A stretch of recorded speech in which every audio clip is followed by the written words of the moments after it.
I can never stand to watch any of these legal dramas because they never get it right. I think the thing that frustrates me most is just the timeline.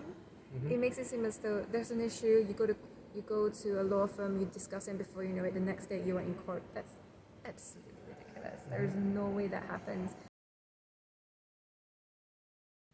The following is a long open conversation with Ling Yah Wong, host of So This Is My Why podcast. We got a chance to sit and talk about many topics, like her journey from East Malaysia to London, her early years in law, and the mythical art of podcasting. This is On the Lawn with FVR podcast.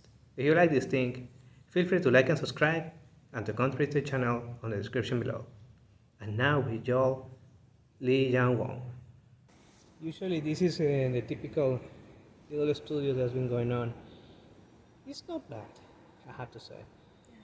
But it has a good lights, which is Very nice. good light. Actually, this background is really amazing. The shame is just that it's echoey and all the little noise. But otherwise, this is amazing. Also, it also mentions, oh look at that, there's a lot of people going on. Like there is activities, like I can feel part of the city going around. That's fair. I guess we can start whenever you want. I follow your lead. All right. 3, 2, 1. Ladies and gentlemen, welcome to another episode on The Long with FVR. Today we have Ling. Thanks for doing this. Hi. Thank you so much for having me. Absolutely. It was a fantastic opportunity to have you here because given that the algorithm has been redesigning many things, all of a sudden this looks like a small crossover, someone will say. But people may watch you and they will say, wow, I cannot see that person here. Finally. So can you tell us a little more about yourself? So, I'm Malaysian, born in Borneo, grew up there. Then I went to the UK, studied law, did law for about 10 years, and I realized that no, I cannot see myself becoming my boss. I want to do something else. So, took the leap, incorporated my own company, and now I do that full time alongside running a podcast called So This Is My Why. Wow. So this is my why in the acronym is like STIMY. STIMY. Yes. such a fantastic way to say. Yeah, podcast is kind of like a high intensive industry that creates a lot of vapor, so that's also steamy. Now, given your background that you were in Borneo at the beginning, how was those early years? Borneo was great. I think it's very much a small city, and life was very, very structured. So it was very much going to school. After school, you go for after-school classes, whether it's mathematics or Malay.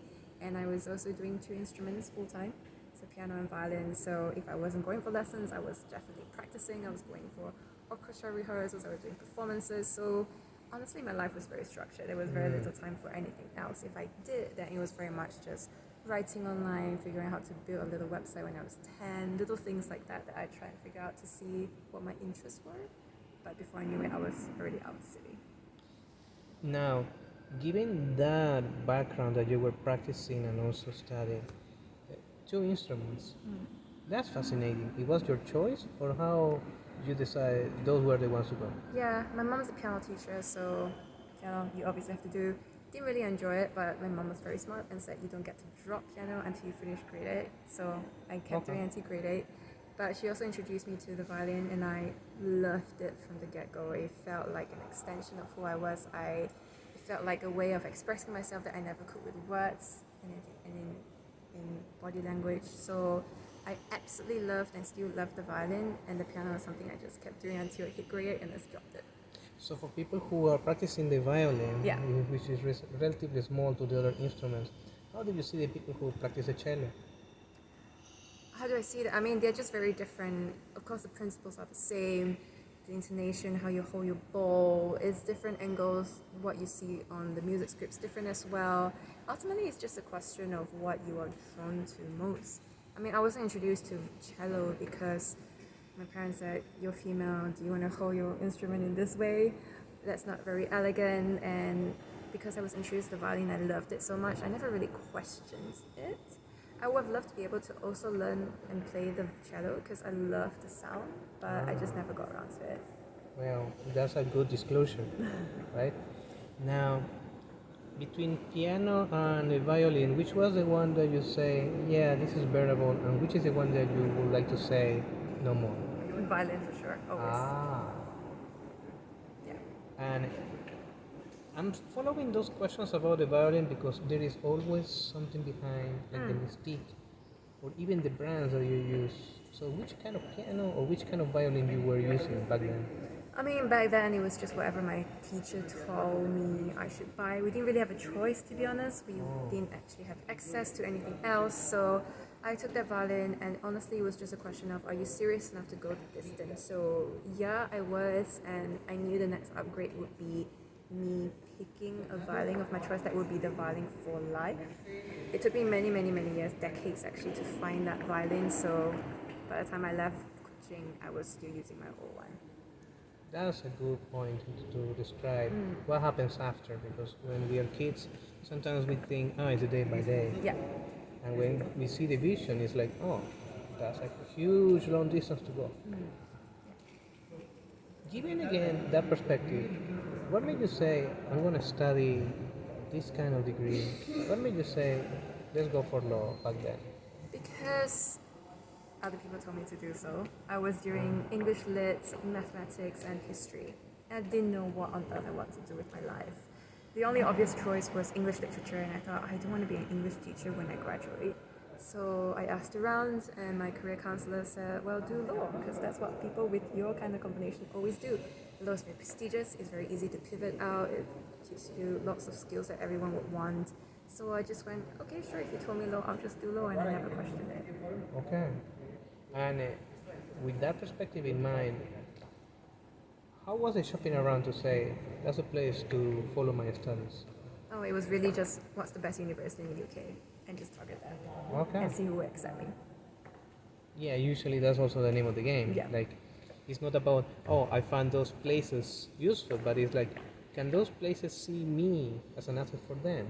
Yeah. Because it's not only being a student, but also eventually becoming an alumni. And those years, how were those when you were becoming the younger woman that was playing violin and piano to become the lawyer? I think it was good. I loved being in the city. We were right beside, so it was along the Strand, so it was right beside Covent Garden. So you could go for classes, you could study in library, and then just go, I would like to watch a Western show today. So just walk over, it's just 5-10 minutes walk. Walk in just before 7:30, and because you're a student, so many student discounts. And you go, is there a student ticket? Is there a day ticket? My first one happened that way with Oliver Twist. I didn't realize it was starting at 7:30. I walked in 35 minutes past, so I missed the first song, but I got, I think it must have been £15 for a second row seat in front of us. Wow. Really, really good. No, I don't think it was even the second row, it was the first row. So really good seats. Yeah, I can see that. And remind us yourself, in which time window were you there? I was there 2009 to, for LSE it was 2009 to 2012, and then I stayed on again another year to do my English bar. Ah, so you were during the time of the Olympics. Oh yeah, but I didn't join that, yeah. Ah, yeah. Very nice Olympics, I remember. Yeah, very nice memories. I remember supporting Team USA, watching Carly Lloyd scoring 2 goals in the big final. It was amazing. Were you present physically? I was actually doing an internship with Baker Hughes, and it was like, yeah, she is right here on my heart. Yeah. Because we used to be neighbors back in Houston. And then guess what? I remember how the media was saying Carly Lloyd was not deserving to be there because she was like missing the decisive penalty shot against Japan in the big final. Like she was already old, like what she's doing in the team anyways. And they called her back for the Olympics. And then she was a pivotal figure for the big final against Japan again. So they got the gold medal back then, and then everybody knows what happens next. Was it good surreal to have your old friend be on that big stage? And that was only the beginning, because then everybody saw what happened in 2015 when she scored the 3 goals and hoisting the trophy again. It was like, it's good. Life is good. Get her on your interview. Well, right now she's in Australia, but let's see if she passes by. So, funny moments, funny facts. Yeah, the Olympics. Yeah, I cannot believe it was 11 years ago. long time ago. Wow. Anyways, going back to that time in London and the UK, Yeah. which other places were you also going around during that time? Where I hung out? Yeah, I mean, besides London, there were other cities, right? Well, to be honest, I didn't really go to other cities. I stayed in London a lot. Went to Cambridge quite a lot, I would say, because I had lots of friends who were there, and it's just a nice place where, especially during term, everyone is always studying, and so you can, if you have friends, you can stay with them, and you just follow them to the library. You can also join them for their own law lectures. Uh-huh. So it was very much a way for me to make sure I was always studying. We had reading weeks, they didn't. So during my reading week, instead of being stuck alone studying at home, I would be with them. I would eat with them, I would stay with them, and every other time where they are studying, I will also be studying in the library with them. So it was a great way of doing that. That's essentially it, I would say. Otherwise, it was just your normal travel on Europe sort of tours. That's a nice way to say what is the definition of a fellowship. Oh, yeah. We study together, we eat together. Yes. Amazing, It's really great. amazing. Now, that time, I also happen to know other friends who got a law degree in the UK, and they told me about this word that has three characters. They call it bar. Okay. So what is that, and how do you actually, as a lawyer, you have to apply? You need to get that, All right, or you have to okay. hunt for that? How Yeah, is that? so you have a law degree, but in order to practice as a lawyer, which is very different, you need to, in the UK, they split the profession into solicitors and barristers. So that means solicitors are normally the people you find in suits working in big fancy offices. They draft all your contracts and negotiate the M&A deals. They're solicitors. You have the second part, which are barristers. So barristers are the ones in the wigs, the robes, go to court. They have right representation. That's what they do. So split. I mean, now it's different, it's more fused, but before it was a very clear cut split. So if you want to be a barrister, then you have to be called to the bar, and you also have to belong to one of an inn. An inn is almost, I guess, like if you were in Hogwarts, you have a house that you belong to. It doesn't really matter which house, or in this case, inn that you belong to. It's just a community. And then in that community, you have to hit certain points, almost like qualification points, to get called. So the qualification points, you can get it if you go for dining sessions. So dining sessions is like a Hogwarts hall where you basically have your meal, and then you have senior members of the bar sit in between all the junior ones, and it's a chance to network with each other with the senior person. How did you build a career? Who are you? Your background? What is it really like working in shipping law, for instance? So you can do that. You can do a getaway weekend, which the inn also organizes. They do all those things, and essentially at the end of that year, you pass all your exams, you get your necessary points, you are called to the bar. So it's not like you call the bar calls you. You are called to the bar. Ah. Yeah. And how many times that was usually happening? It's like a one time only per year? Once or? only. Ah. And how many? Like usually the perspective. Like how many are usually on the run, and how many are finally getting called to the bar? I have no idea what the stats are, to be honest. I mean, if you pass, you got all your numbers, you get called. Ah. That's impressive. Yeah, but I guess people do say that bar is really hard, and 70% of people who have always passed the exams, gotten straight A's, will always fail the bar. That's the general stats we used to get. I don't know. I mean, I passed, so I don't think too much about it. Well, that's good to know. Thanks. Given that perspective, I was finding also a little kind of comical that baristas are the ones who are called to the bar, which is very different from the ones that you find in the Starbucks. Of course, Baristas. yes. And also about the weeks, Yeah. I checked it through many reading and also parts of the other interviews that the week has like a kind of fascinating background story. I bet you know about why they were using the wigs, right? To be honest, it's been so long, you probably know it so much better than me. I only ever wore it once when I was actually cold. You don't actually wear them anymore, and we certainly never use them in Malaysia. Yeah, so. you don't use those. No, so I'm afraid I don't remember the story anymore. So it happened. Okay, people can double check me, but besides the Joe Rogan podcast and also the other things, way in the past when the medicine was not very healthy, the people who were in those positions to exercise the law, they needed to cover what was going on with their hair, and especially certain stains that they got once they got syphilis. So they had to cover that, and the best way was get a wig, especially the one that can cover also part of the neck. The time passed by, medicine got better, and it's like, well, now we can put cream and everything on some makeup. Now it's more affordable. It's like, it becomes to fade. There are certain places that are still sticking with that tradition as long as it's not as hot or humid. So, there you go. But please double check me. Please do that. I would like to see in the comment, Fabian is lying. Okay, so what? I was misinformed, okay? Drop the link to the actual reference. Oh yeah, I'm gonna do that.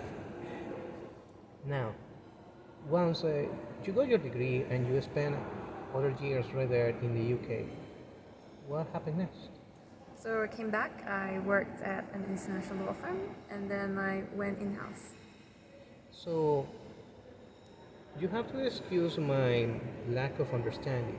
Which is the difference between working in an in-house versus an international firm as a lawyer? So as a lawyer, if you're a practicing lawyer, that means you belong to a law firm. That's the only way you are actually a practicing lawyer, or you can call yourself a lawyer. And then if you are not, then, I mean, certain companies have their own lawyers, right? Like Apple will have their own lawyers, Google have their own internal lawyers. Those are called in-house counsel. You can't officially hold yourself out as a lawyer because you don't belong and work for a direct lawyer, but you work for a company, i.e. in the company, if you're a CEO or if you're in marketing and operations, oh, I decided to do a partnership with this other person, I need someone to draft a contract. I'll just ask my own lawyer. Because it's so much easier if they're my own people, as opposed to, I need to get a lawyer to draft this, I need to approach a law firm, I need to pay for them to draft every single contract, which doesn't make any financial sense, as opposed to, let me just hire a person. Their full-time job is to just do all of these things that I need, and if they need external help, expertise, if they need to cover my liability in some way, I will get the external help. But first port of call is always in-house counsel. That's a good perspective. Yeah, otherwise, people who are watching from outside is like, they look the same. Yeah, they look the same, but they really are not. Ultimately, it's just, do they work at a law firm or do they work at a company or somewhere else? Given that perspective, which has been the lawyers that has been influencing your early career? It definitely has to be my bosses, to be honest, because I work with them the most. I think I was very, very lucky because I worked directly with the principal from almost the get-go and reported to her directly, did all my trials directly with her, which is something that was exceedingly rare at the time because there was normally some mid to senior level associate in the firm who I would work with as a junior, and then the partner would come in at a high level. But because I didn't have that barrier, I was the only person during IP litigation that middle ground was removed, and I was basically the lawyer working with the principal. So yeah, I would say definitely the bosses. And obviously when I was in-house, then I worked directly for the head of legal. Again, extraordinary lawyer, and yeah, I was just exposed to many different things. Given those many things that were going on, we can recall right now the episode 20 with Juan Rosen or episode 28 with Percy Scope, who are also lawyers, and they told me that there is a certain lifestyle when you are in the early years of law, Yeah. especially when you have to do so many stuff and there are very few hours in the day. Can you tell us a little more about it? It's just relentless, I would say, especially as a litigator as well. Your life is not your own. If you have a last minute injunction that comes in, you've got to drop everything. You've just got to go to court. There's not a question of, can I take a weekend off? No. It's going to happen on Monday. You better be ready. You better be there, and you better know all your facts. And I mean, at the end of the day, I think it's just, well, at least a lot of people in my law found very difficult, and it's not for everyone, of course, is that you don't have a life. Even when you do take a break or a holiday, if you're lucky, you definitely have to bring your laptop with you. You're definitely working all the time. When you're waiting in the airport, you're already working. You're in the plane, you're working on your emails. You arrive every single day, first thing morning. Whole morning is gone because you've got to deal with all your emails. And then you can finally go out, and maybe in the evening you do some more, and that's a holiday. So that's life in a law firm, at least that particular law firm. Yeah, that's true. for some reason reminds me what is also going on with the consultants Oh, yeah. or with the investment bankers Yeah. or the last minute call from the managing director or the hashtag please fix and those things happening. Yeah. It's like Your all life those, is, yes. uh-huh, that's right. Yep. Given that time, I'm not asked how many years or you can disclose, what made you say it's time to go to the next adventure? Because I had a colleague at the time, he was around, we joined at the same time, and I realized that he just had so much love and passion for what he was doing. He was talking about judges that we were reading, like they were his best friends. He was reading these case laws before he went to bed. He loved it so much. For me, I could not wait to get out of the office. I could not wait to not have to read cases. I certainly did not think of judges as my best friend or even identify and go, these are all the judgments that specific judges have done and this is what they tend to lean towards. None of those things. And I just realized that that is going to be the big difference that sets him apart from everybody else. And I realized that I didn't want to be mediocre. That was my first thing. And secondly, again, I was working directly for the principal. I looked at her life. She's so great at what she does, so charismatic, so successful. And I just didn't want her life. I just didn't enjoy the work that was being done. And if ultimately all those hours, all those work is geared towards you building a life to be a person you already know you don't want to be, then it's kind of pretty clear this is not the space for you. Mm-hmm. Especially because regardless of how much medicine has been going on, we only happen to live once. Yeah. So do you want to live your life in misery? I didn't choose to do that. I chose to believe that there was something else. Also, I'm happy that you say that word, that you choose. Because not many people actually have the opportunity to choose. Yeah, that's very true. Given that perspective and given that career at the moment, I need to ask you, which was the most challenging compromise you ever did? In terms of work or life? You can say it, you can define. When I was in the law firm, Uh-huh. during the law firm itself, a compromise was really just having a life. Because I would be going to the office, I would stay there till 11 p.m. every single day. Or sometimes come in on a weekend. If we had trial, I remember my first trial, we went in for, basically you have to prep the witness the entire Saturday. And then there were some issues with the kind of court documents we had. We stayed the whole night. And then we went in for a couple hours, went home, a couple hours, slept. Back in on Sunday to prep the witness. Again, issues. We worked until 5:30, 6 a.m. Went home, showered for 1 hour, and we were in court by 7:30. And we managed to settle, but there were some issues with carrying out the court order. So by the time I got home, it was 9 p.m. on a Monday. Oh, So okay. that was relentless. Yeah. Yeah, you mentioned a little thing that made me smile preparing the witness, because something that you see from TV is like sometimes you don't see how they are getting prepped. And full disclosure, back in December 2018, I was one witness getting prepped by a lawyer because it was one of the cases for clients. It was on the North Dakota Industry Commission, and our client is the public records. Okay, you can listen the audio because everything is public available. The client needed to actually justify why they needed more acres to extend their oil and gas lease. But they needed an engineering witness that can literally say to the judge, with all your discussion, but our client is built different. I mean, engineering talking. So the lawyer were literally saying, these are the things that you need to take account. These are the things that you have to be precise. You should not go into this direction. So prepping the witness Yeah. is an art. It's an art, yeah, for sure. And it's very necessary because most people have never been to court. You don't need to. And even if it's something as non-confrontational as being a witness, it's just nice to be able to know that, okay, I need to come in a suit and I know I will be seated there and I know I will be given these documents and this is basically how it will flow. Just knowing that, I'm sure for you, just brought you a level of comfort that you weren't so anxious, surely. Kind of. Yeah, that's just nice to know what's happening. It's very important to be exposed to that.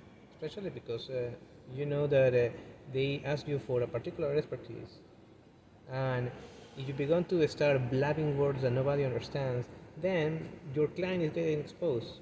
Like, wait a second, that's not supposed to happen. But you are sometimes doing because you are an innocent witness. Now, I want to take that particular scenario because a lot of people have been watching movies or series. So what those movies and series take it wrong about I doing can the never court? stand. I can never stand to watch any of these legal dramas because they never get it right. I think the thing that frustrates me most is just the timeline. It makes it seem as though there's an issue. You go to a law firm, you discuss it, before you know it, the next day you are in court. That's absolutely ridiculous. There is no way that happens, and you don't go straight to court. Most of the time, you could probably get marred in lots of different applications that happen prior to that. There are lots of things that lawyers can do to delay the case going to court. Something as simple as, for instance, I need more information to prepare my claim towards you. So I could ask you could give it to me, or I would have to do an entire, say, discovery application. And when you do a discovery application, I need to draft documents to say this is an application, and then if you could grant it or you could refuse, then you get 2 weeks to reply. Then I get another 2 weeks to reply. Then you could also reply 2 weeks after. In between, we both need to appear in court, i.e. before CM's case management, where essentially the registrar is just saying, okay, you filed this, okay, the deadline for that is this, and tentatively our trial date is this. I will see you again in 2 weeks. That takes a lot of time. And it could be something as simple as you could just say yes. And we both know that at the end of the day, we will get it.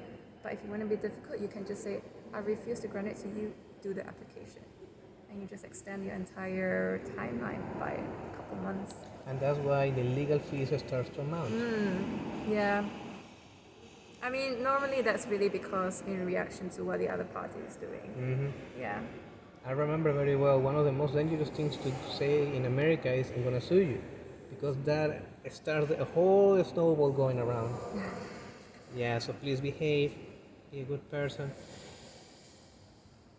The following topic can be a little more delicate, but given that a lot of people that I met that happens to be lawyers, they are not exercising law anymore, and you give us a perspective.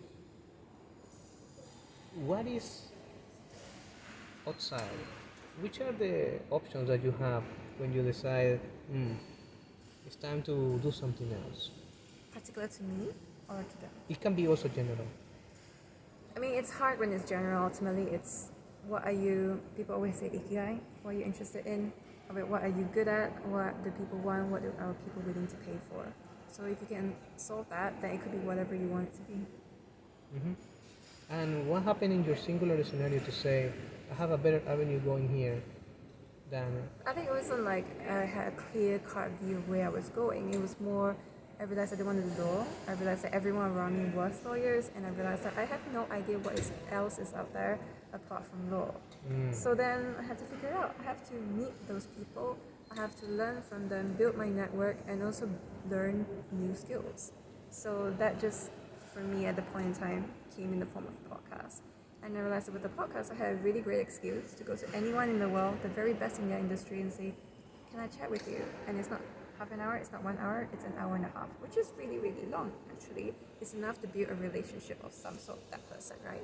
And if you really hit it off, then maybe you will meet up again, you become friends, then you're exposed to each other, to your different networks, and then you grow from that, and you learn so much more. So that's essentially how it started. I just kept doing it every single week for 3+ years, and I think when you are interested enough in something and you just give your all every single time and you show up for such a long time, people really, really take notice. They might never ever say anything. They would certainly told me nothing in my first month, in my first year, almost no response whatsoever. But then years later, all these people will start to come and say, I've been watching you for the past 3 years and I've been really impressed and I really like what you're doing. Can we actually work together? That's when they all start coming out of the woodworks. But you gotta put yourself out there first, even if no one ever says anything, no one ever pays you. If you like it enough, go for it. Who knows where to go? Totally agree on that. Especially because, let's be honest, you should never underestimate the person who always shows up. That's right. And I wanted to say it that way, looking at the camera, because there will be people for watching, which is very important. Some people, they may not like you. It's like, no, I don't like your face. I don't like your voice. Hey, I have better things to do. But it's like, I respect your work, you know? So you can live with it.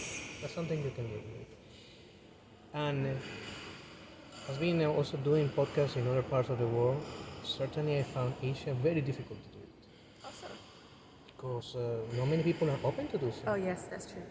Or number two, this is something I realized, it's like there is a fine blurry line between being hypocrite or being honest, being polite, you know. The so-called, yeah, we cannot do it now, we can do it later.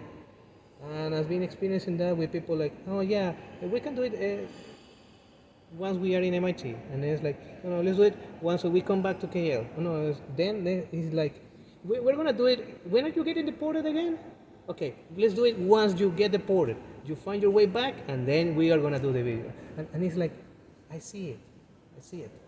So either you give them a straight no, and it's like, okay, I can pivot and move around, or you just play time.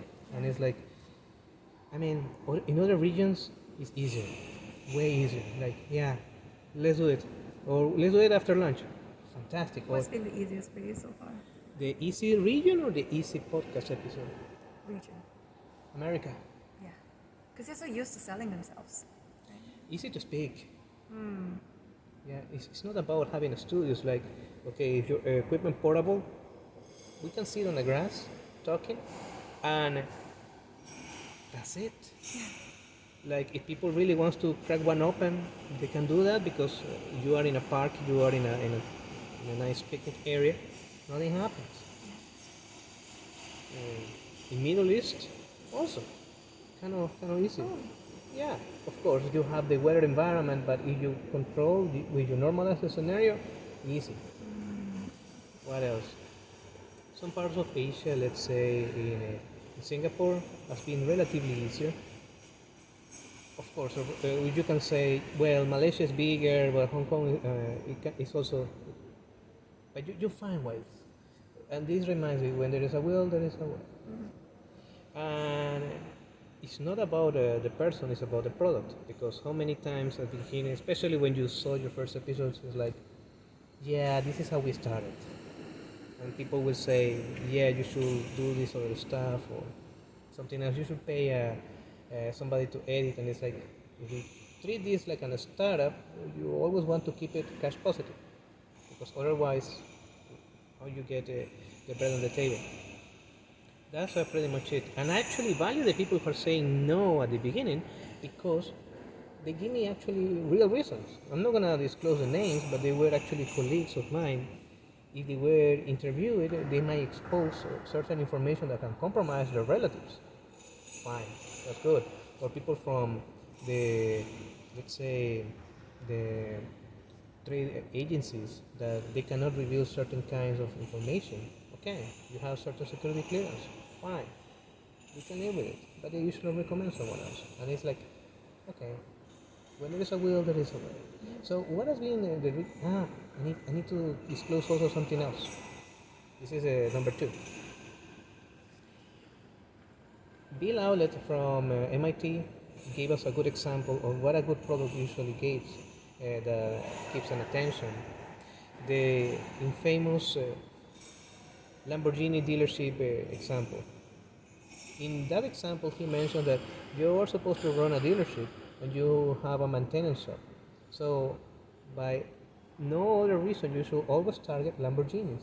That means you need to go after them.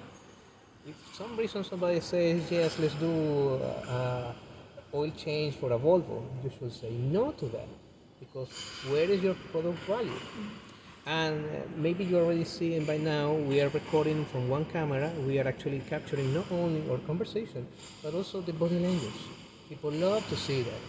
And I got offers to do episodes on Zoom, which I refused, because it's like, we cannot get more than what we say with our face. What we say with our body also tells a lot. And number 3, the background. Yeah, I remember episode 20 or episode 28. those were done in actually places that looks very public, and it's like, look at that, this is how Malaysians look like, this is how Singaporeans looks like. Fascinating. And it's like very nice photography of what is going on. Or I remember episode 14, it was on the lawn, on the grass in front of the MIT dome, and we saw people actually enjoying their lives on the park, and it's like, I cannot believe they bring dogs to the park. Yeah, that's what they do. So, so that has been some of the good and the bad parts of this experiment, I would say. It's also a way to document stories. And I need to revert right now the question to you, which has been the most difficult region that you've been working on? Difficult region?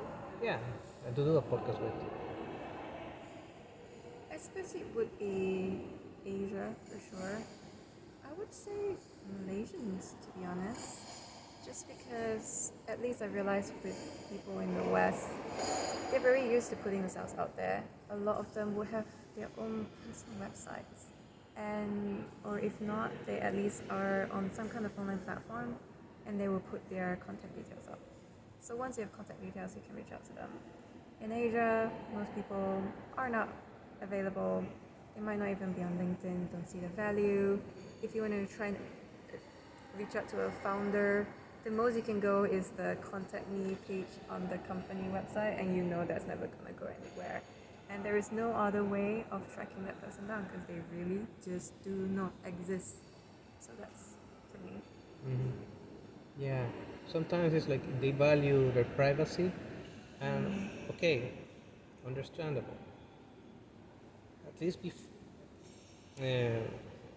face to face to say, we cannot do this, period. Okay, that's good.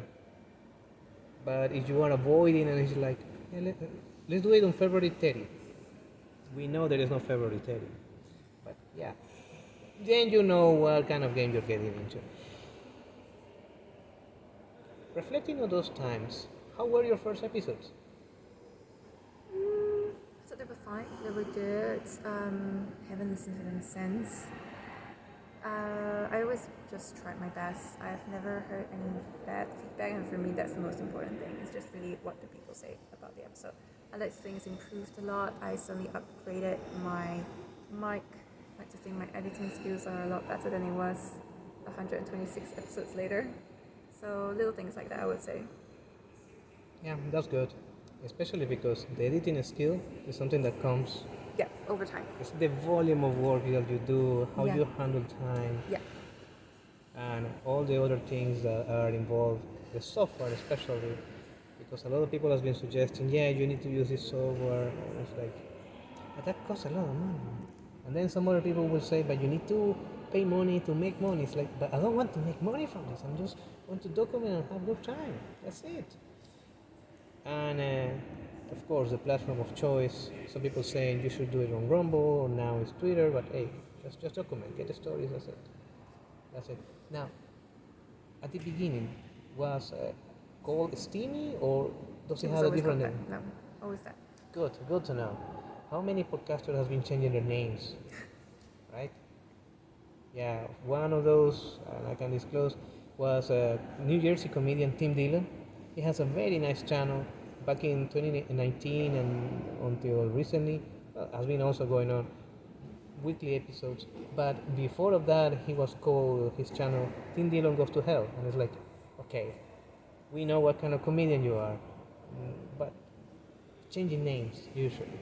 The Joe Rogan experience has been always the same with the same name. And I remember Lex Friedman. Maybe you already saw those. At the beginning, it was the AI podcast or something, and it's like that's nice.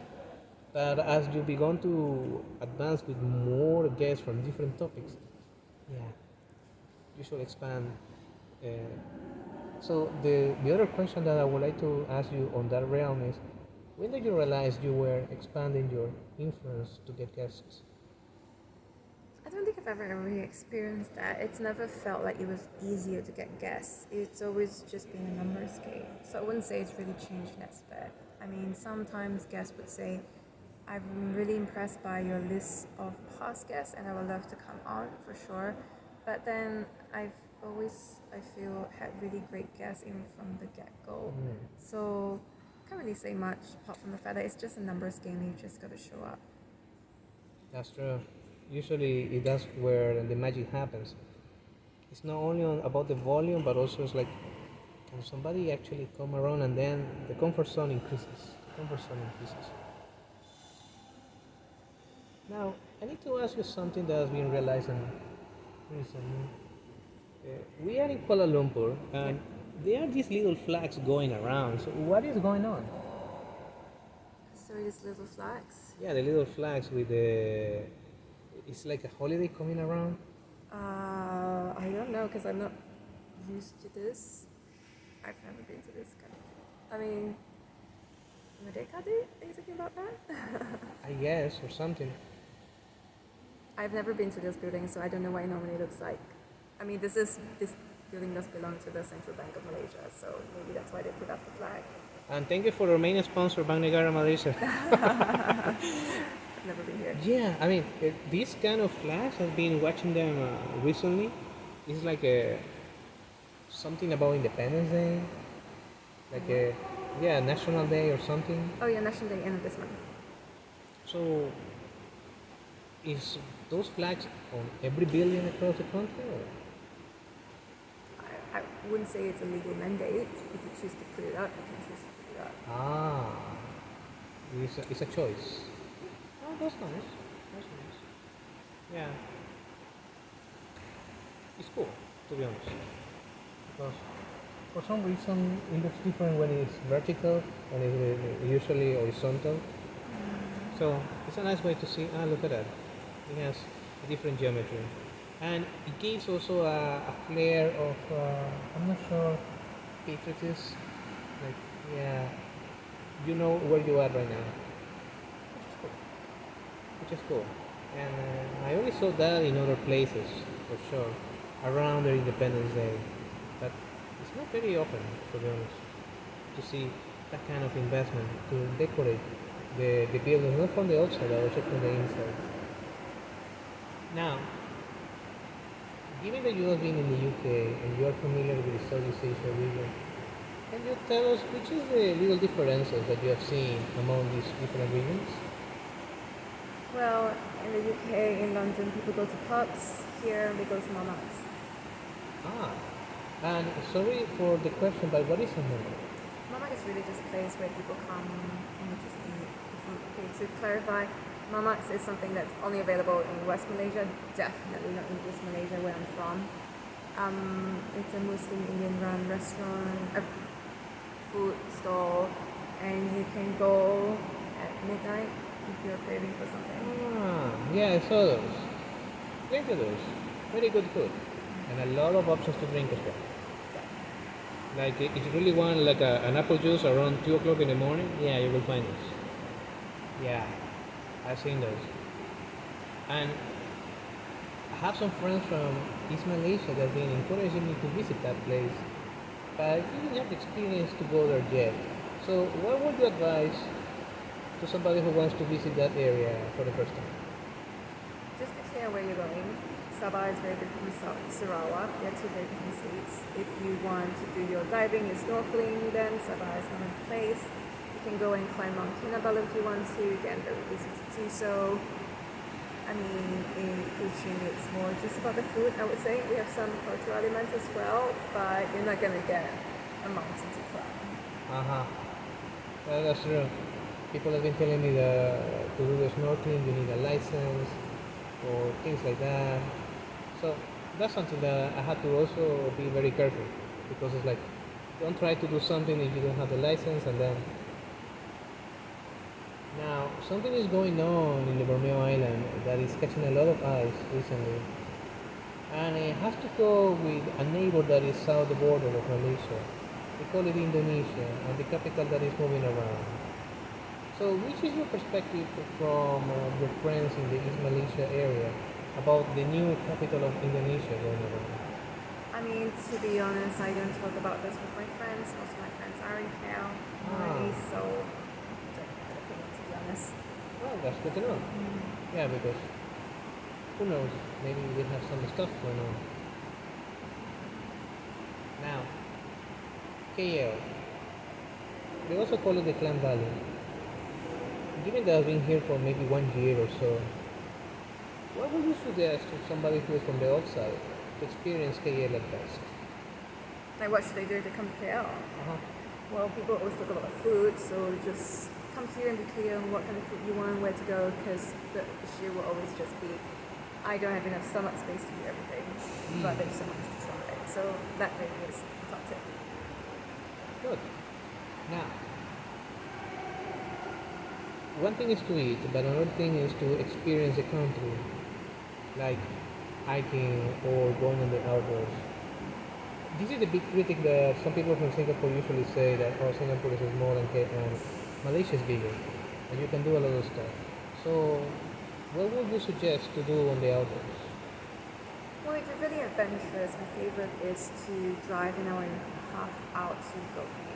And what I normally do is there is a spelunking activity or caving activity. You can do it for 4 hours where you really do get drenched.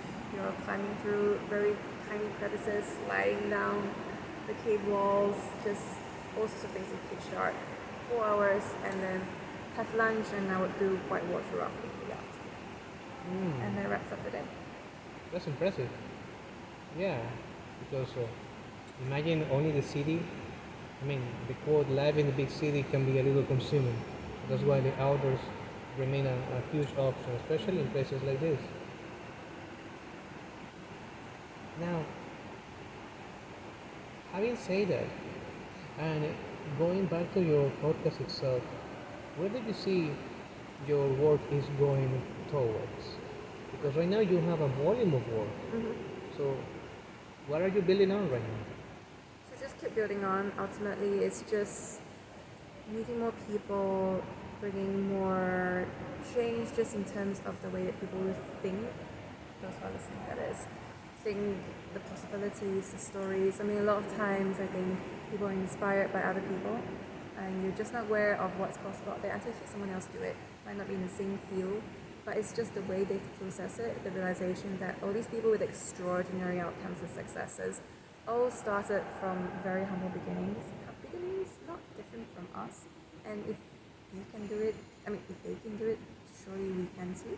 And if you listen long enough, that just becomes a reality, and it almost becomes a question of, well, why aren't you doing it, as opposed to should I do it? So the hope is really just to bring more of these stories and just featuring more people, because wherever possible, I do want to feature more Asian stories that just isn't told as much, but also put them on the exact same platform. And this has been fascinating to learn that there have been so many stories, and some people may be watching this. Among those will be very young links that will see you. Ah, she looks like me, she speaks like me, and they may have some other questions. And one of those questions might be, what piece of advice would you give to your younger self? My advice would be, no matter how young you are or what you're doing, if there's something that interests you, then you should just go for it. Even if it means just setting up 1 hour on a Saturday every single week, that's fine. Just keep to it. Just appear every Sunday, one or the other. 1 month, 3 months, 6 months. The key is to always show up, to always dig deep into what you're actually interested in. Doesn't matter that no one cares, doesn't matter that you don't earn any money. Just keep at it. If you do it for long enough, and 3 years I've noticed tends to be the inflection point, show up and things will start to happen, because people will acknowledge. They will realize that you are serious, you are good at what you do, you become an authority, and people will start coming because they are drawn to what you are offering. They're drawn to that spirit, they're drawn to that quality, and you will have no idea where you go at the end of the day. But first, you have to start, and it's okay to start small. I cannot find a better way to end this episode. Where can people find you? Just go to my website at sodasmari.com, or you can go to LinkedIn, just look my name up, Ling Yah, Lingyah. Ling Yah, thank you very much for doing this. Thank you for having Take care. And for people out there, please see you when I see ya. Bye.